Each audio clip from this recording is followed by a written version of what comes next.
اللہ تعالیٰ فرماتے ہیں والذین یقولون ربنا اصرف عنا عذاب جہنم.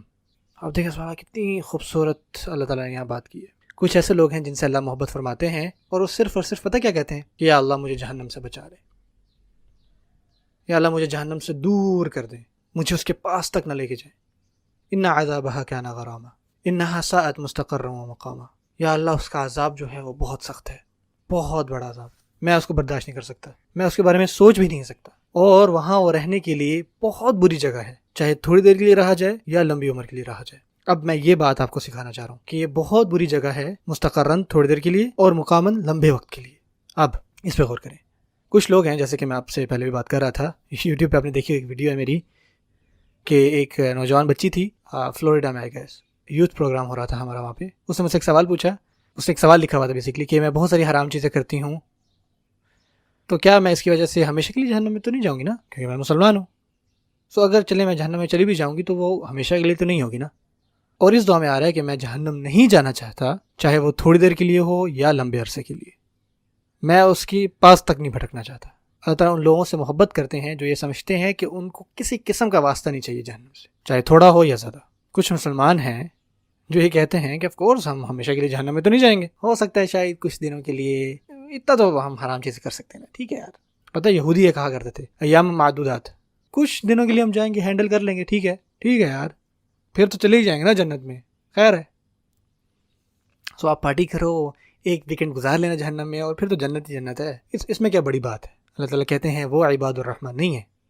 جو عباد الرحمن ہیں اللہ تعالیٰ کے خاص عباد ہیں، خاص لوگ ہیں. وہ کون ہیں؟ وہ ہیں جو کہتے ہیں یا اللہ ہمیں جہنم سے دور کرتے، مجھے اس کے پاس بھی نہ کرنا، چاہے ایک دن ہو، 2 دن ہو، منٹ ہو، سیکنڈ کے لیے بھی نہ پاس کرنا، اور ہمیشہ کے لیے تو کبھی بھی نہیں. مجھے یا اللہ جہنم سے بچا لے. اب بتا سورۃ الانبیاء میں ایک آیت ہے سورۃ الانبیاء میں، اس میں یہ بتایا جا رہا ہے کہ سب سے کم سزا جو جہنم میں دی جائے گی وہ کیا ہوگی.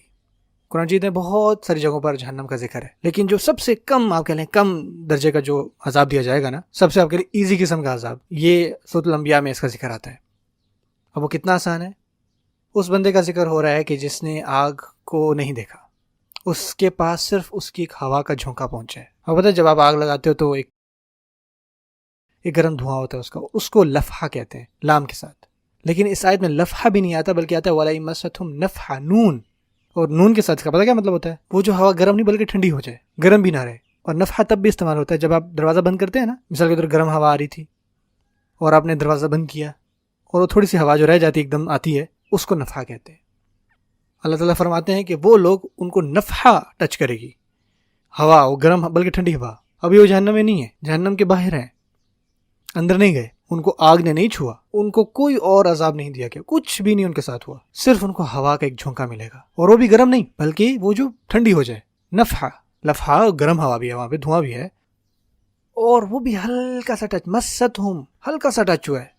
اب تو بعض اوقات آپ کوئی چیز فرائی کر رہے ہوتے ہیں، پکا رہے ہوتے ہیں، اور بس ہلکا سا آپ کو آئل لگتا ہے، تھوڑا سا ہلکا سا، لیکن وہ ہوا نہیں، وہ تو لیکوڈ ہوتا ہے نا.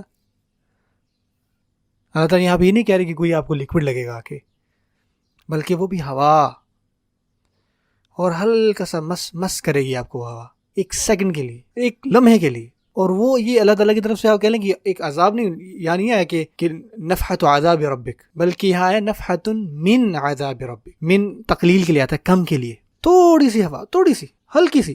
ایسا نہیں ہوگا کہ پورا دروازہ کھول دیا جائے گا اور وہ ہوا آ رہی ہے اندر. اور پتہ ہے بعض اوقات آپ کی کھڑکی کے اندر بھی ایک کھڑکی ہوتی ہے، تھوڑی سی کھلی رہ جاتی ہے، اور تھوڑی سی ہوا اس کے اندر آ جائے اور آپ کو آپ کی اسکن پہ وہ فیل کہ ہو تھوڑے سے سیکنڈ کے لیے، اور اس شخص کو صرف اتنا سا عذاب دیا جائے گا اور کچھ نہیں کیا اس کے ساتھ. اب وہ جہنم کے اندر بھی نہیں گئے، باہر ہی ہیں وہ. کیونکہ یہ نفحہ لفظ ہم جو ہے وہ سیکھ رہے ہیں، تو وہ کیا کہے گا؟ یا ویلنا. وہ بندہ کہے گا یا ویلنا، قسم کھائے گا کہ میں نے اس سے زیادہ عذاب کہیں نہیں دیکھا. اور وہ یہ خود کہے گا کہ میں سب سے لگتا ہے نچلے گڑھے میں آ گیا ہوں جہنم کے. رسول صلی اللہ علیہ وسلم نے فرمایا کہ یہ جو ویل ہے نا، یہ جہنم کا سب سے نچلا گڑھا ہے، اور اتنا خوفناک ہے کہ جہنم کو خود ہی سے ڈر لگتا ہے. جہنم، سبحان اللہ، جہنم ویل سے ڈرتی ہے. اور وہ بندہ کہے گا کہ مجھے لگتا ہے کہ میں ویل میں ہوں، یا ویلنا. ابھی وہ اندر بھی نہیں گیا. اور مسلمان یہ بات سمجھتے ہیں، مومنین یہ بات سمجھتے ہیں کہ انہا ساعت مستقرا و مقاما، میں وہاں نہیں جانا چاہتا، چاہے وہ تھوڑی دیر کے لیے ہو یا لمبے عرصے کے لیے. میری جو مینٹیلٹی ہے نا وہ بنی اسرائیل کی طرح نہیں ہونی چاہیے، جنہوں نے کہا کہ لن تمسنا النار الا ایاما معدودہ، ہم کچھ دنوں کے لیے ہم جائیں گے جہنم میں، دیکھ لیں گے یار بس ٹھیک ہے، میں نے بڑے لمبے گرم گرم سفر کیے ہیں، دیکھ لیں گے بھائی، میں تو ٹف ہوں، سخت ہوں. نہیں، انہا ساعت مستقر و مقامہ، یہ اپنے آپ میں ایک کیٹیگری ہے. پتہ ہے یہ لوگ اللہ تعالیٰ کے لیے خاص ہیں، اور وہ صرف کیا مانگتے ہیں اللہ سے، یا اللہ ہمیں جہنم سے بچا لے، ہمیں اس سے ہمیشہ کے لیے دور رکھیں. اگر آپ یہ دعا مانگتے ہیں نا تو یہ بھی اللہ تعالیٰ کی آپ خاص بندوں میں سے ہو جائیں گے. کیا یہ خوبصورت رحم اللہ تعالیٰ کی طرف سے.